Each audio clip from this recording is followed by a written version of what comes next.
یعنی عثمان صاحب قمیص ہدا حلہ پوش، شہادت پہ لاکھوں سلام، خلیفہ سوئم، ہم زلف شیر خدا، داماد مصطفیٰ صلی اللہ علیہ وآلہ وسلم، جبل استقامت، کوہ حلم و صبر، پیکر شرم و حیا، پیکر تسلیم و رضا، قرب اخلاق نبوی، جامع القرآن، ذو النورین، رفیق نبوت حضرت عثمان بن عفان رضی اللہ تعالیٰ عنہ کی اتنی خصوصیات ہیں۔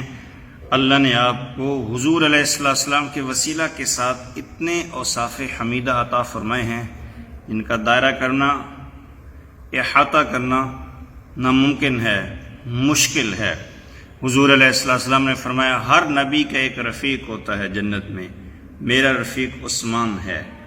اللہ نے میرے عثمان کو میرے اخلاق اور میرے جد امجد حضرت ابراہیم علیہ السلام کے اخلاق پہ پیدا کیا ہے۔ حضرت اسامہ بن زید کہتے ہیں حضور علیہ السلام نے مجھے گوشت کا بڑا برتن دیا اور کہا جاؤ عثمان کو دے کر آؤ۔ تو حضرت اسامہ کہتے ہیں میں حضرت عثمان کو دے کر آیا تو حضور علیہ السلام نے فرمایا اسامہ بتاؤ میری بیٹی اور میرا داماد کیسے ہیں؟ حضرت اسامہ کہتے ہیں یا رسول اللہ صلی اللہ علیہ وآلہ وسلم بڑا وجیحہ اور خوبصورت جوڑا ہے۔ تو حضرت اسامہ کہتے ہیں میرے حضور علیہ السلام نے فرمایا اللہ نے میرے عثمان کو میرے اخلاق اور میرے جد امجد سیدنا ابراہیم علیہ السلام کے اخلاق اور حلم پر پیدا کیا ہے۔ مسجد نبوی کی توسیع آپ نے کی، مسجد نبوی میں اور اسلامی مملکت کے اندر جو مؤذنین تھے ان کی تنخواہوں کو آپ نے لگایا، جنت البقیع کی زمین آپ نے خریدی، بیر روما مدینہ میں جو آپ نے خرید کر مسلمانوں کے لیے وقف کیا، غزوہ تبوک میں جو سخاوت کی مثال قائم کی گئی۔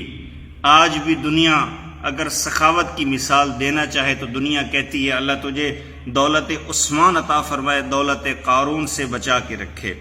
نبوت کے رفیق، 3 مرتبہ ہجرت کی سعادت حاصل کی، بیت رضوان کا سبب بنے تھا۔ شہادت کے وقت روزے کی حالت میں تھے، شہادت کے وقت قرآن کی تلاوت فرما رہے تھے، شہادت کے وقت حضور علیہ السلام نے نوید سنائی قیامت والے دن کسی کا شفیع روزہ ہوگا، قیامت والے دن کسی کا شفیع صدقہ ہوگا، قیامت والے دن کسی کا شفیع حج ہوگا، قیامت والے دن کسی کی شفاعت زکوٰۃ کرے گی، قیامت والے دن کسی کی شفاعت حسن سلوک کی وجہ سے ہوگی۔ والدین کے ساتھ حسن سلوک، رشتہ داروں کے ساتھ حسن سلوک، رزق حلال کما کے اپنی اولاد کو، اپنے اقربا کو، لوگوں کے ساتھ حسن سلوک۔ کسی کی شفاعت یہ ہوگی کہ اس نے نظام مصطفیٰ کو لانے کے اندر مدد کی ہے۔ لیکن حضور علیہ السلام نے فرمایا قیامت والے دن میرے عثمان کی سفارش، میرے عثمان کی ایمان اور شہادت کی گواہی قرآن دے گا۔ قرآن آج بھی وہ قرآن پاک تاشقند کی لائبریری کے اندر موجود ہے جس کی تلاوت کرتے ہوئے حضرت عثمان رضی اللہ تعالیٰ عنہ شہید کر دیے گئے، اور اس آیت پہ آپ تھے فَسَيَكْفِيكَهُمُ اللَّهُ وَهُوَ السَّمِيعُ الْعَلِيمُ۔ اللہ تعالیٰ مجھے اور آپ سب کو قیامت والے دن حضرت عثمان کی شفاعت عطا فرمائے۔